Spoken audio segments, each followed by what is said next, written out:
All right, welcome to the latest episode of Blood Money. Today we have a very special guest, Steve Slepcevic. How you doing, sir? Doing great. Thanks for having me on. Thanks for coming on to the Blood Money podcast. So, Steve, let's just dive right into it in terms of what you do, what you've been doing for the past few decades. Just bring us up to speed on the great work that you do. Yeah, I mean, for us, 35 years disaster management, everything from planning, pre-planning for critical infrastructure, hospitals, airports, logistics centers, basically systems that can't go down in wide area disasters, be it wildfires, be it earthquakes, be it hurricanes. And everything from Hurricane Andrew to current day, if we go to current day, we have a hurricane coming on here in Florida, but also the main response was for Hurricane Helene, which was very different for the fact that we actually staged in Tallahassee a couple days before, met with all our clients and friends and connections in the hospital networks, in the ports and the airports, and basically staging the fuel, the power generation, the base camp operations, the mitigation teams, the shrink wrap crews, the engineers, to go through these facilities and basically what we call batten down the hatches to be able to ride out these big major events, setting up the flood barriers, the board up systems. And as it happens, that hurricane took a hard right and ripped over Perry and then moved its way toward the Carolinas. And like I talked about, when you see these systems and you've worked in this emergency management response space for so many years, anybody who is in that space has no excuse. So when people from FEMA or the government said, hey, this is not what we expected, we weren't prepared for it, this was unprecedented. Yes, I get it. We understand the devastation, but we do know that knowing how to calculate rain totals, knowing how those hills flow water out in the past, those things were all information we already knew. The issue was their lack of response, the poor response into those hills. So seeing that the system was falling apart and the response was really poor, we pushed literally right from Florida right into the Carolinas. And knowing how difficult it was to get into that mountain space, knowing the terrain and what a response would look like, I reached out to one of our helicopter pilots that's worked with us since Wilmington, North Carolina, when we responded to the hospital network for New Hanover. He spun up right away and reached out to all the independent pilots in a network that he's part of and said how many birds and who can come to North Carolina. And we gave him an FOB that was very incredible, very hospitable, very welcoming. And they just opened their doors and said, hey, you have the pilots, we need the help, come on in. And so he stood that whole air operation system up and started coordinating flights. Some of the people that are true heroes were the people that you would consider average citizens. And those are the people that saw posts of missing people, those that had critical needs, such as oxygen that they were on, insulin, other medical needs. And so what they started doing was gathering that information, sending it to us.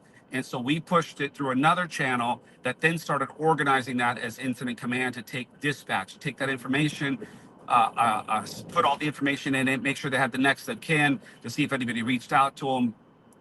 And then we created a registration table where the independent helicopters, when they were landing, they'd register, they'd get a mission, and then they were sent out. We have the team of paramedics, fire rescue. A lot of these guys are some of the best that have worked for the children's hospitals as flight medics, paramedics, fire rescue.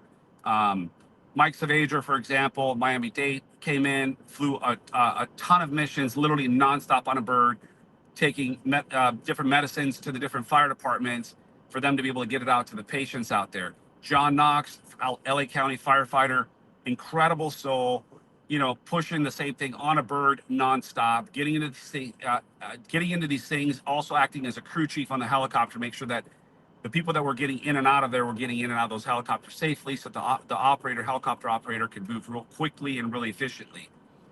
We also delivered just on one day alone over 500 Starlinks. So these are multiple types of missions. All, you're basically maxing out everything you can carry on that bird.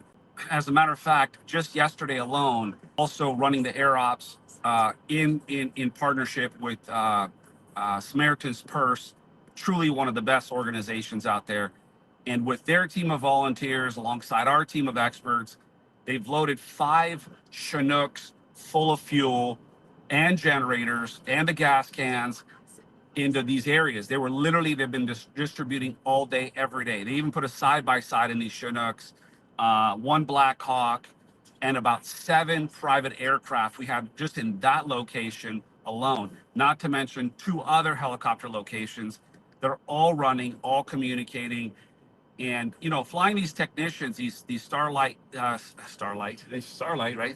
Starlink engineers, dropping them off in a remote location, coming back then and picking them up. So they would set up the Starlink and make sure that all the systems are communicating. So the beautiful thing is, in about a week's time, that entire mountain grid will have complete comms in that aspect of it. So that part was a miracle, that some amazing people showed up when the government failed, when the government didn't show up.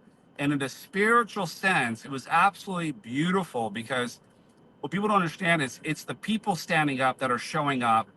And government a lot of times leads a false sense. Even these Chinooks dropping the stuff off. Thank you to them that brought the Chinooks in and pulled out some wonderful miracles. And this is some of the generals that had done some incredible things to make these things happen in this process. But it's the people that were showing up and making this thing happen. Like, from when the little birds started coming in from all over the skies and landing on this field, it was an absolute humbling thing to see. So, and the people in North Carolina, I'm telling you, these people are resilient. They're beautiful people. They're powerful. Can't tell you how many times in these EOCs and these fire departments, we're going in there and they're like, no, we're good. We got this handled. We're mountain people. We're mountain people. We got this. FEMA thinking that they're going to now, and they're going to send rescue teams in there now. They don't trust the government. This is not something that's going to happen in a small town. They're not going to allow that. Not at this time. If their trust with government has failed before they didn't trust them, they really don't trust them now. So it's been eye-opening for America to see. The off-road race community has come together, which is really cool, because they're pushing in a lot of their gear, and 30 or 40 of the top racers are pushing their stuff in to actually take supplies from these rural fire departments and push them up into the mountains. But the people that are really doing the work are the locals, man. They're there, they're strapped, they got their side by side, they know every square inch of those mountains, and they're moving products and they're taking care of their people. And it's absolutely a sight to see. These are hardcore, beautiful, passionate, kind, freedom-loving Americans, and it's just amazing thing to witness. Steve, the whole time I'm like listening to you, and I'm like, okay, it's amazing what you're doing. Why is the government not doing what you're doing? And as a part 2 of that question, I got to tell you a little bit about my history. I was a music video director between 2000 and 2008, lit a lot of music videos, shot a lot of music videos in New Orleans. And I noticed that what you're talking about right now with Helena and what happened with Katrina, a lot of similarities. So let's slice and dice that. Yeah, there's a lot of similarities. It's America thinks that they have this false sense that the government's going to do these things, and it's like, if you see the government really kind of do almost anything these days, it's an epic failure. Especially, again, I'm not going to get political, but when there's birds that are kept on the ground, there's no reason for it, and seeing how true patriots are able to make those calls and make things happen from a private sector. It's just it was there for everybody to witness. I don't have words for it. It's just how blatantly these guys have just dropped the ball, and they're not going to recover, because you know what these people did? They cut through those trees. Why did they fail? Yeah, well, it's like they feel like, it's not like, I think about Katrina because I remember a lot of like hip hop artists were like telling me different stories about what happened there. One of the stories I've heard over and over again is that they heard explosions at the levees. And, I know we get into conspiracy theory territory. There's some people say that the levees breaking sound like an explosion, that it wasn't really explosions. But nonetheless, you have this community in New Orleans, and I'm talking about 2005, a lot of Creole individuals that were getting into these government conspiracy theories. And now you got this, what's happening here with Helena, similar things happening. I mean, what's going on here? So, them stepping in and taking over air traffic and shutting down some of those airports, that's the wrong thing to do. When military is trying to control something, control the narrative, they're losing their grip on it because the independent pilots and the independent people actually embarrass the government on a massive level. It's there for people to see. The results don't lie. I'm not a conspiracy theorist. I was a registered Democrat turned independent, and to me, when I look at how these systems work and having responded to disasters under multiple different administrations, all I can say is that the commander-in-chief of our country, compared to the results of it, and if anybody wants to reach out to me offline and wants to challenge that, listen, I'm not listening to narratives. I'm on the ground. I know what the truth is. And what makes what we do possible is every single team member. Every one of my team members, holistically, it's like all part of the fabric. None of us operate alone. There is no hero shit in our world. You show up, you do the work, everyone's focused, heads down, grind it out, here for the people, get this stuff done, and get home, right? Get in safely, make sure the team stays safe, and make sure everybody gets out, I mean, as a matter of fact, right now, we're ripping from North Carolina. We have a whole team that still stood up that's going to continue the operations with Samaritan's Purse out there. And then I'm ripping through Atlanta right now to drop one of my guys off to grab another vehicle. And then we're pushing down into the Tampa area because I have a whole team out of my Florida operations that's going to be there. They're already standing up, all the resources to be able to respond to what's coming. But people now more than ever are going, yeah, I'm not waiting on any help from the government. There's a saying that I have on my desk, and it's carved in steel, and it says, "If it is to be, it is up to me." I always say, if it is to be, it is up to me and my committed action. If anything that your listeners can do that they can take away from this is get a satellite phone. Get a satellite phone, get sat radios for your network if you're a bigger operational team like us, right? Make sure you have a plan and get training in firearms. If you can learn anything from the folks in the mountains of North Carolina, you're going to operate the same way. Watch what they didn't have. They didn't have access to clean water. Doesn't matter if they have a river running. Then make sure you have a purification system, right? Have enough food. It's getting cold in the mountains. They're going to need thermals. They're going to need, warm weather gear. Their power's out. Make sure you have a wood burning stove. If you're in those cold climates, set up a community, set up a security perimeter. Nobody comes in unless they're invited. Even when we land with the helicopter and the pilot and the paramedics and everybody's getting out with the Starlink guys, man, there'd be a side-by-side right there. Volunteer firefighter's got his sidearm. He's strapped with his comms with his radio and his network out there, and they're all communicating. They're tell me what your business here. Who are you? What your business is, and then as soon as it's done, they're like, hey, once you're wrapped up, get out of here. We don't need you here. We're good. Drop what you need to drop. We'll handle it from here and move on out. And because we're not with the government, the warm welcome that we got, as soon as they're like, oh, you're not with FEMA? You're not with the government?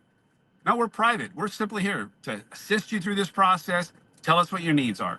And we'll report that back to the medical director, and they'll push it out to you. And that way, everybody, you're not doing redundancy type stuff, and it's getting handled. But this is what's happening. People are standing up.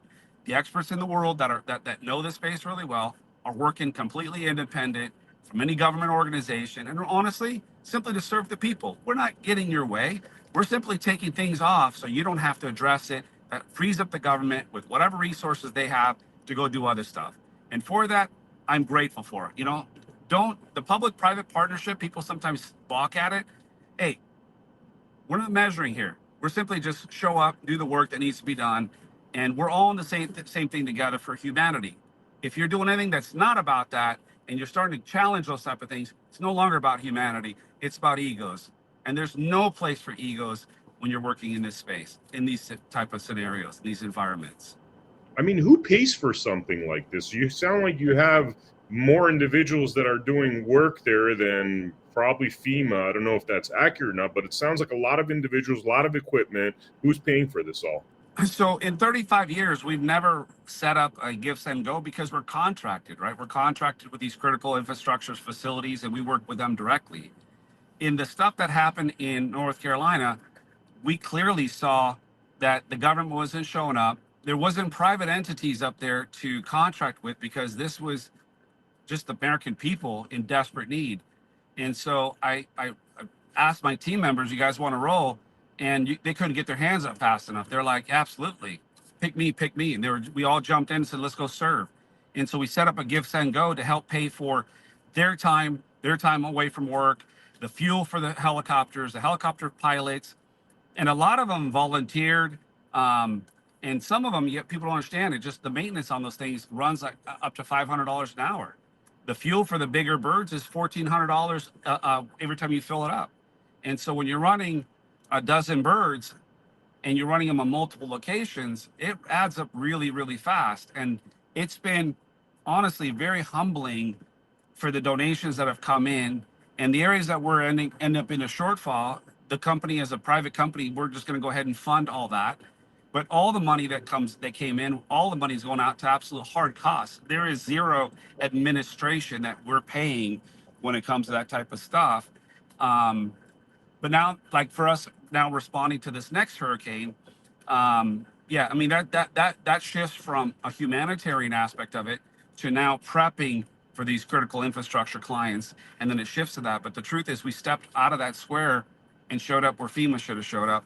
And I know that some people it's going to piss some people off, and it's not personal, but I'm telling you, if I had the opportunity to step in and really kind of work with the folks at FEMA, I could promise you that we would create a much better widget, a much better response time, a way more effective system, and a lot less waste.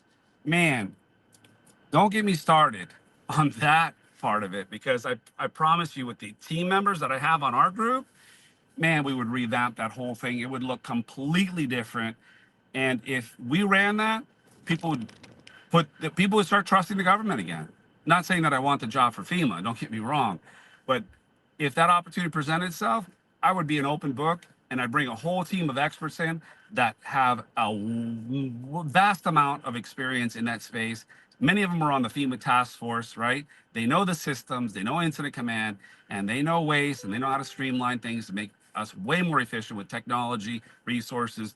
But the most important thing is collapse that gap, right? Shorten the time to response and do your after actions to keep shortening, keep shortening, keep shortening. Use technology, use manpower, use intel, and move your resources as fast as you can, as efficiently you can. And I promise you'll save so many lives. This operation was such an incredible experience, because seeing how the average citizen got the information in, immediately we ran those calls, and were able to provide life-saving services so fast to so many people that will never know the team members that showed up among our collective group, the volunteers that stepped up, the people in the mountains, because these things were all starting to work, and all these things were starting to come together, was just truly inspiring. It shows how to really run a system much better. And like with every event, the cool thing about what we do is we hold ourselves 100% accountable, moment to moment, moment to moment. If those other systems, they held more of an accountability type chart without being so easily offended and worried so much about optics and what it looks like, the world would be a much better place.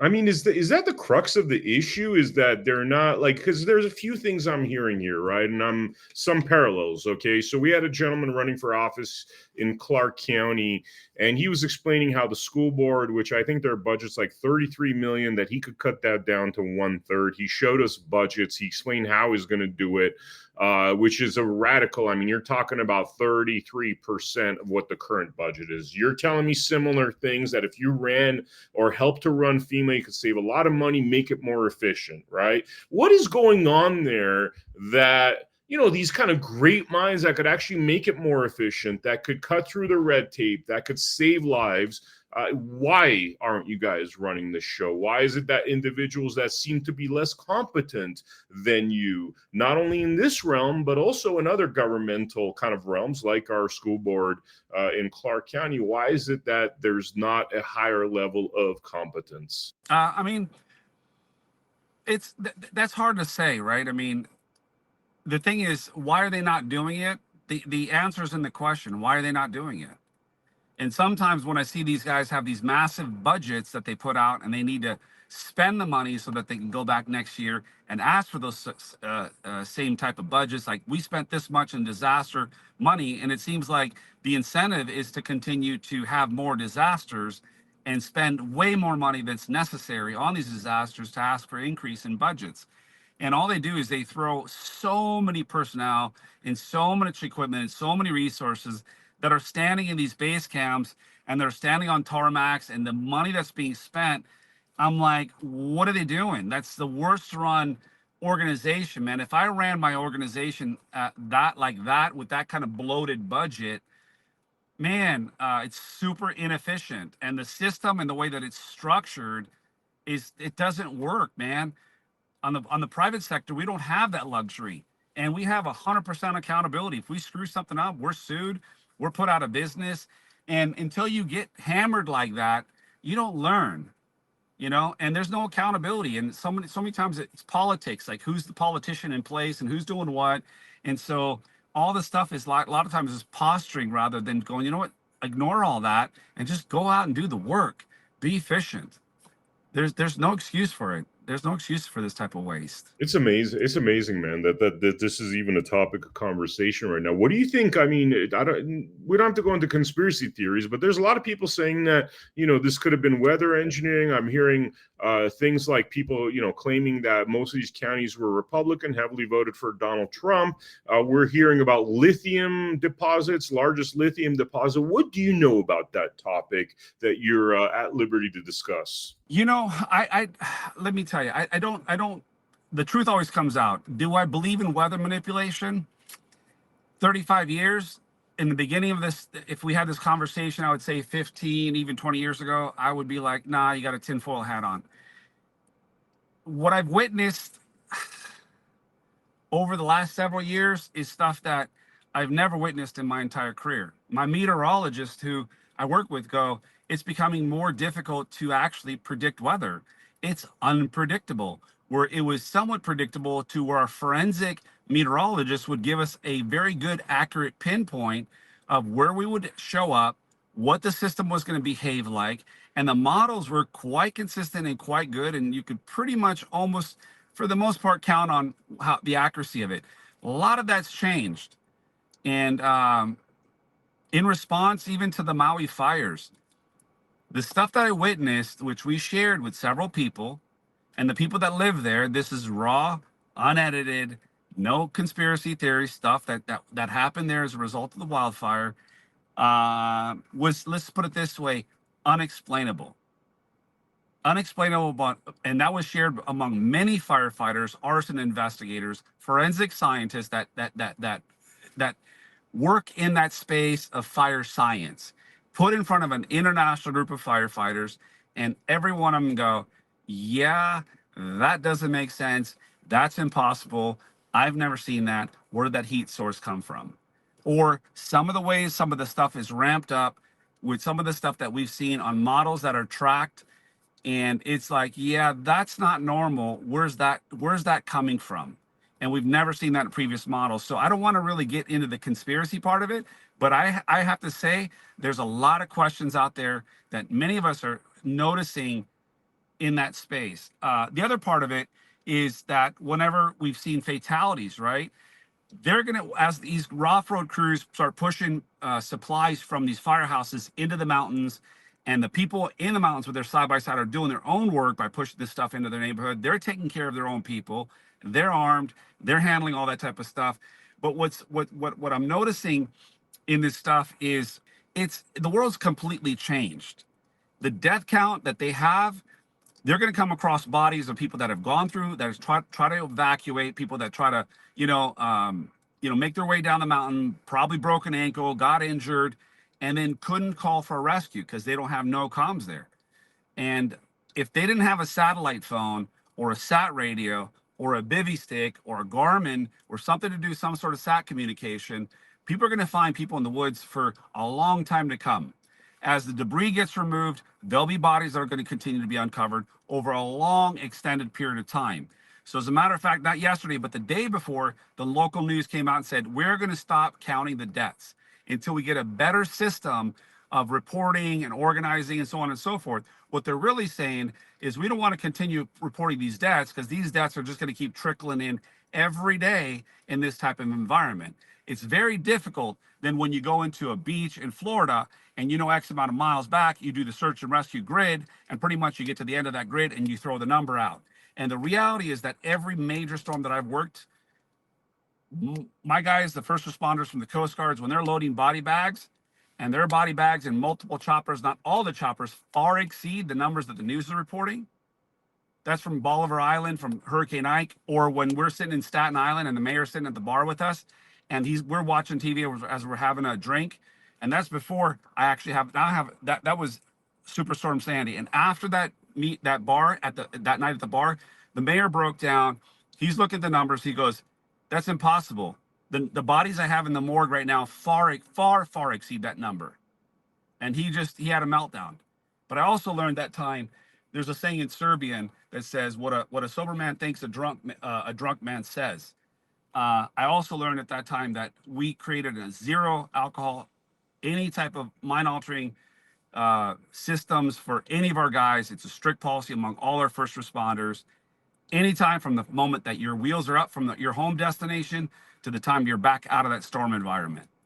And truly, it's the team that I have around me that makes all this stuff possible, because these guys are the best of the best that walk into these unforeseen areas. They trust the process. They tune into their Holy Spirit. They lean 100% in, and they simply go as they go. And what I always like to say is each one of these missions aren't our mission. They're God's missions. We simply have to tune in, and he will put us where we deserve to be.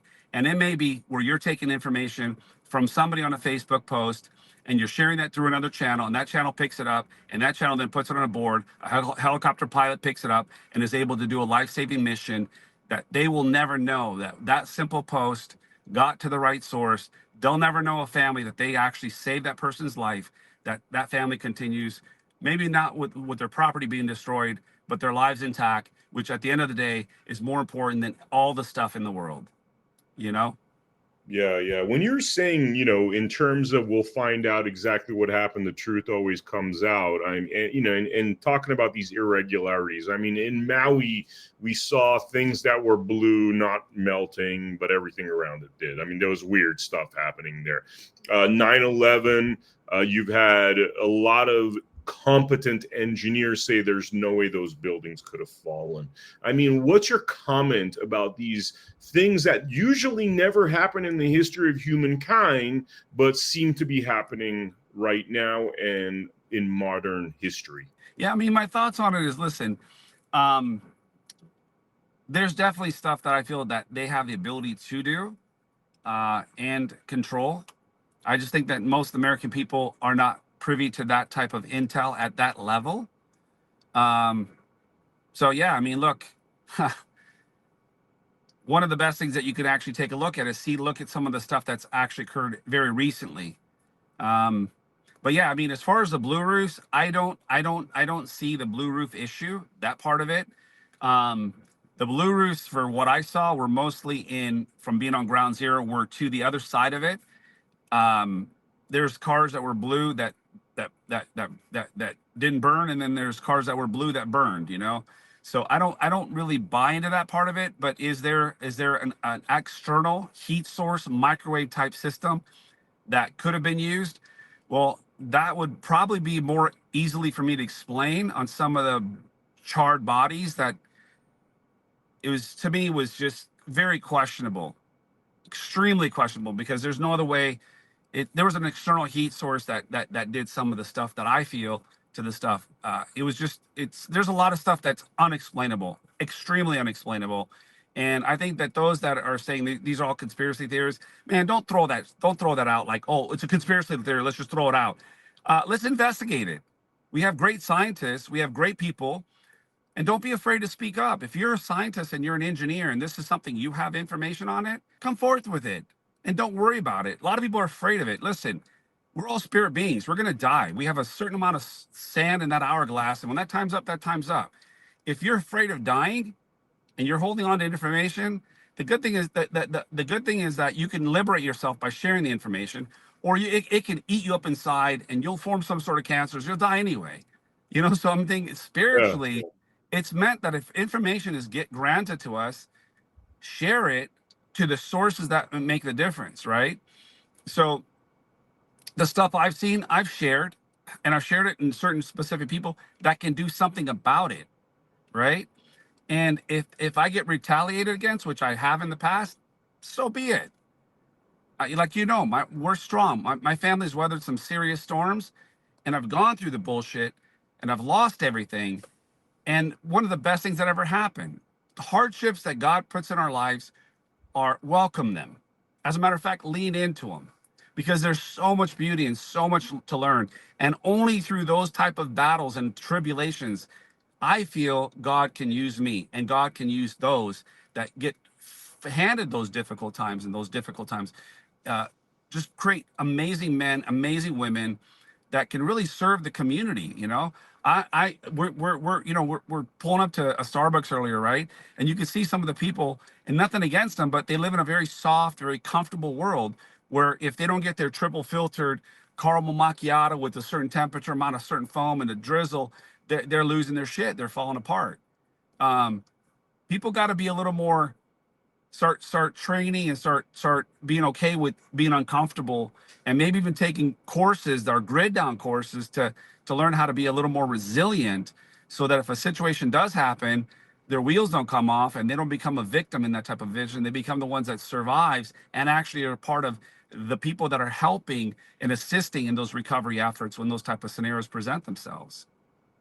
Yeah, yeah. I got to bring up your amazing wife, Tracy. I mean, it seems as though as a family, you guys are really dedicated to different facets of how to fix the corruption. I know your wife's been involved really in the scam of what the pharma industry is, this over vaccination, or, if you talk to somebody like RFK Jr.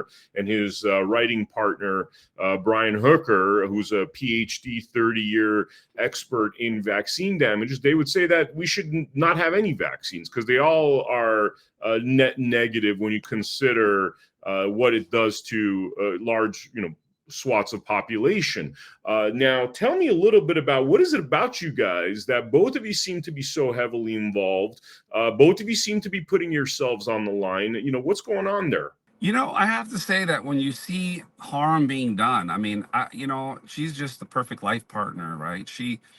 When, my parents were anti-vaxxers, right? And so when my kids came along, I was like, my mom doesn't know what she's talking about. Because at 9, 10 years old, I remember coming home from school and they're telling me I need like a bunch of vaccines. And I'm like, Mom, I need to get this vaccine. And I don't want to get shots. And my mom looked at me, she goes, Sine, which means God, it means son. She goes, God make you perfect. You don't need poison in your body, right?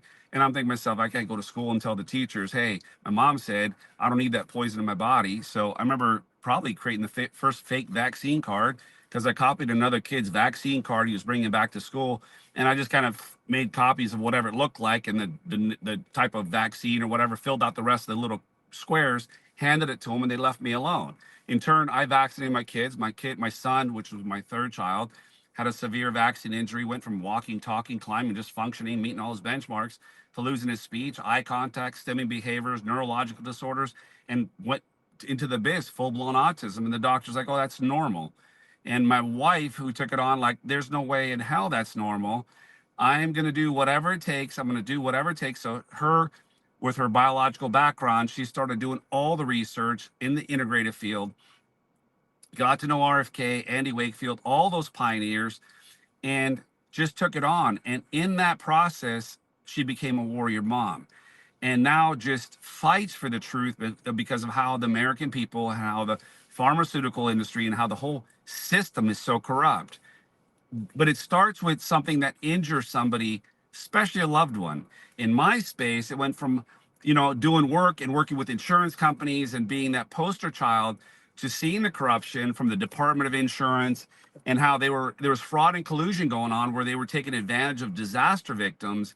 And I decided to speak out in my own sense, and I got slammed by making the front page of the LA Times because I went after an insurance commissioner for the group that, I mean, the stuff they were doing at the time was fraud and collusion. They were protecting the engineers that were writing fraudulent reports. In wildfires, they were not doing environmental testing. They weren't doing the testing of all the soot and particulate ash and dioxins that were flying into people's homes. And the kids are sleeping on the bed, ashes in their attic, and it's raining down through the can lights. And I'm like, wait a minute, we're cleaning the hospitals at this protocol. It should be the same thing in the homes. And they're like, wait, oh, this guy's talking way too much. That's going to cost us, a lot of money, millions and millions of dollars to properly clean these people's homes. And they came after me. Well, in that process, it was a really challenging time. I mean, we lost everything. I couldn't put $20 in my gas tank. And we went from from broke, from a lot to nada.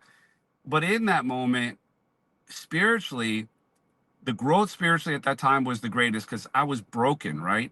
My wife was going to bed with me when we were sleeping in bed, and she's crying, right? Like, how are we going to pay for this? How are we going to? And we sold everything that we had just to survive, just to manage things, right?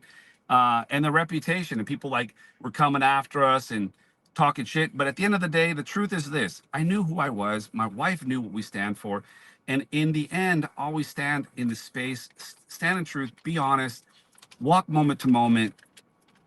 And God's that. Listen, when those painful times come, those difficult times come, the battles, the storms, you come out better on the other end of it. And so sometimes when I tell people, you may be going through something, or you may be coming out of something, and then you're going to go back into something else.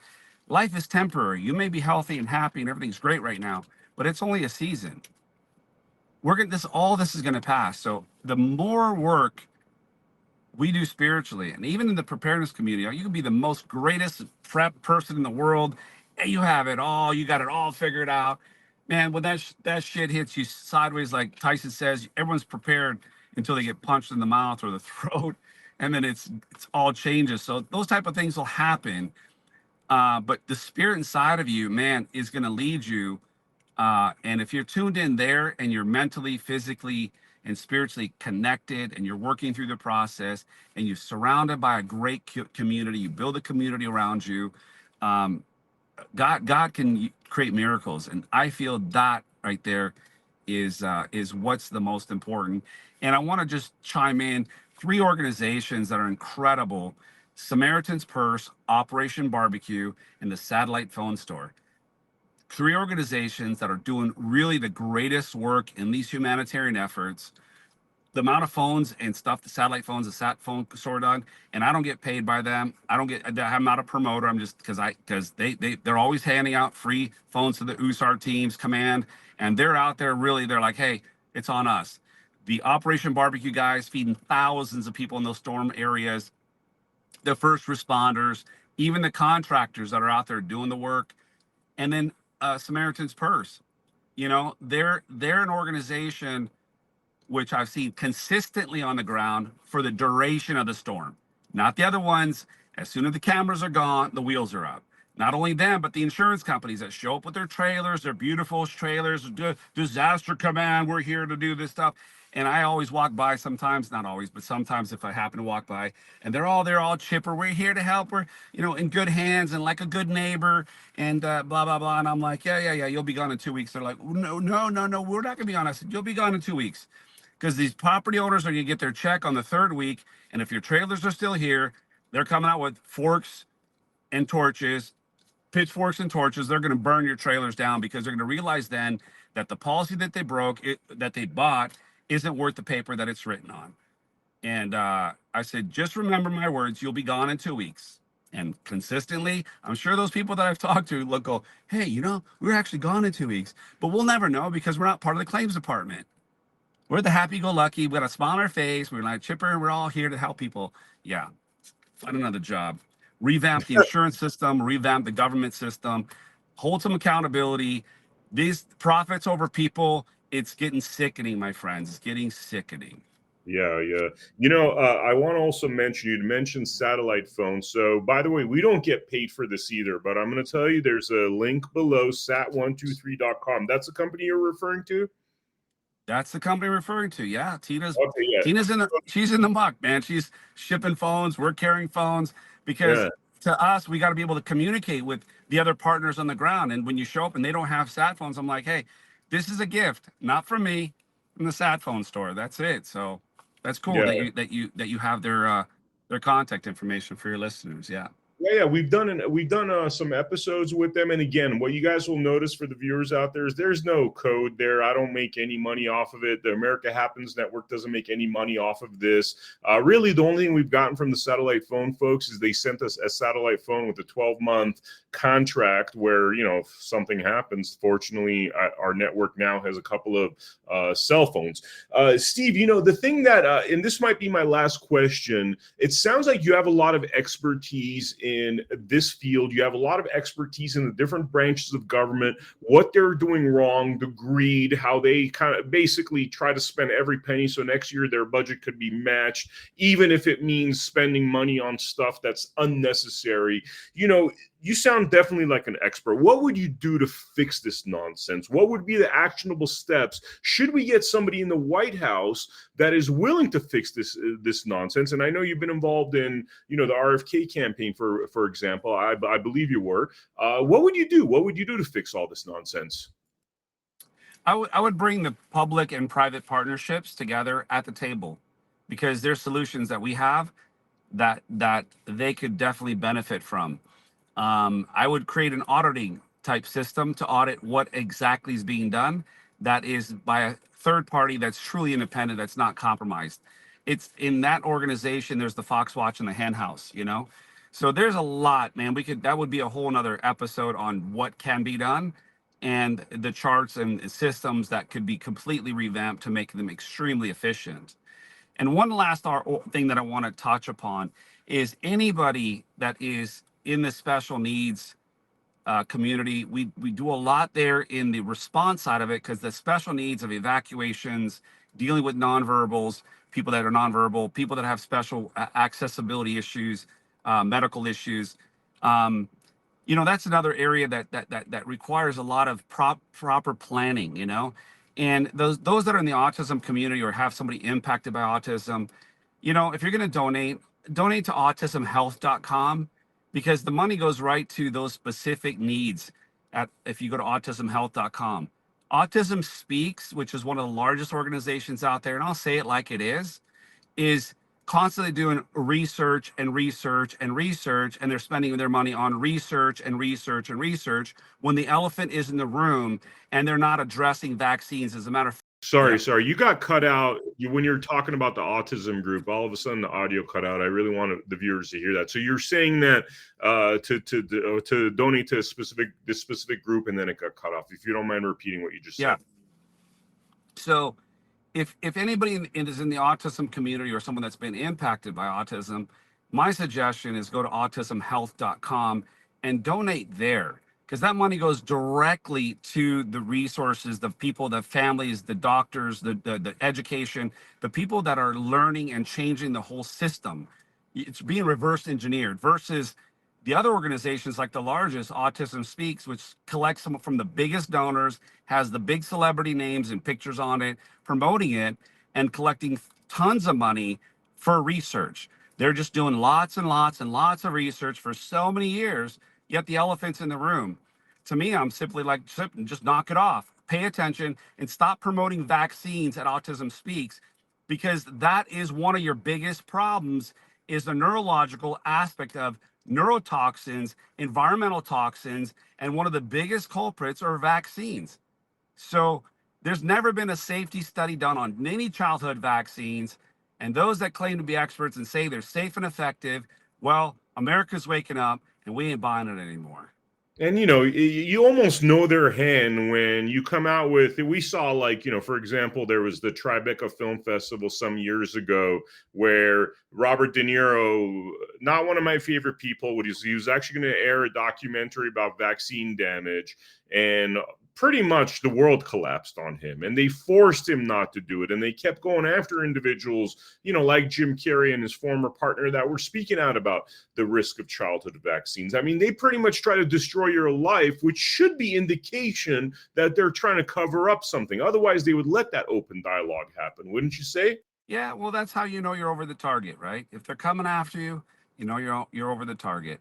Be conscious, speak truth, and just that's true. I mean, the Vax 1, 2, 3, pandemic. If people haven't seen that, Protocol 7, the new one that the doctor Mahorta put out there, C. Mahorta put out there, Do No Farm.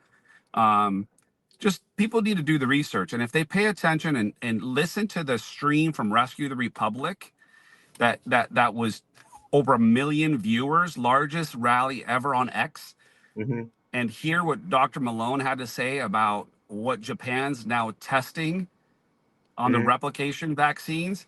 Man, people need to be concerned about what's coming and just pay attention to it. This is not conspiracy theories, people. These are facts of what's happening. The information's out there. Do your homework, be conscious, don't live afraid at all. Don't live in fear. Get the information, put your plan together, and then go back to work. Live your life, love your children, hug your spouses, do good in the community, pay it forward. People say, what can I do? I'm not there in Hurricane Helene. Be kind to your neighbor. Walk across the street and introduce yourself. Get to know your community, right? Help a person out in a restaurant, right? But pick up their tab. Do good. Just be kind, do good in the world. That's what we're called to do right now. Show up for others. Wow, amazing, brother. Thank you so much for coming on to the Blood Money podcast. Is there anything in closing that you want to mention before we wrap it up? Social media, anything that you'd want to mention? I mean, we set up a Give Said Go to cover the cost for the pilots, the fuel, the support operations for the paramedics out there, the teams that's been working out there, and then we're going to push that stuff all the way down to make sure that all that money gets used at hard costs. And there's a Give Send Go at srp24.com for the Helene operation. So if anybody has it in their heart and they'd want to donate, great. Just know that it's going to a good cause, and we are called to be good stewards of the money. And there's no waste. This is an American Red Cross. We don't do any of that type of stuff, and we're there in collaboration to serve humanity, and that's it.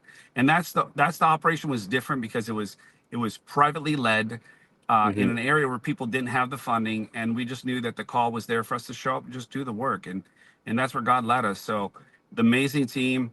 From John Knox to Mike Saavedra to Sam Eaton to Danelle Jimenez to Tony Maziak to Brendan Byrne. I mean, these are the team leads.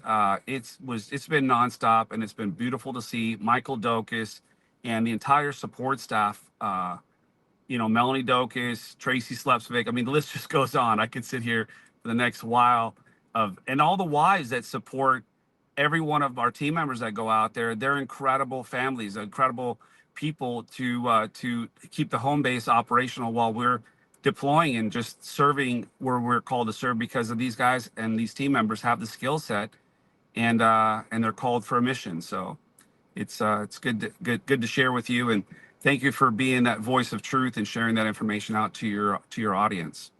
Our pleasure, Stephen. For what it's worth, you got my vote for heading up FEMA.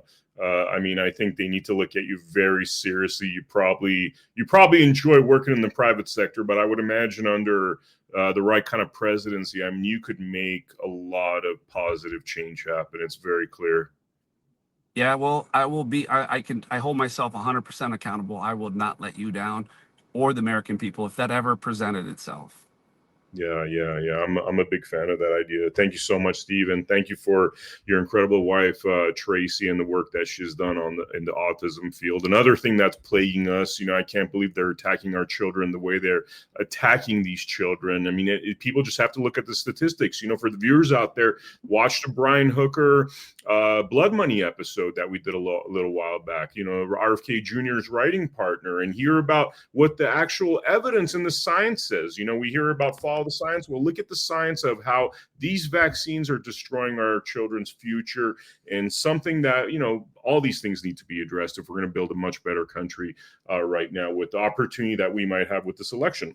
Thank you so much, Steve. And for the viewers out there, make sure you go to americahappens.com. Check out our Rumble channel, our Roku channel, our Amazon Fire, Apple TV, and our X channel, all which you can access from americahappens.com. And definitely check out our latest documentary, Bundy versus Deep State, about the ongoing Bundy Ranch story and how it pertains to everything that is happening right now. Great documentary right up top on our featured section. Thank you all, and I will see you all on the next episode of Blood Money. Take care.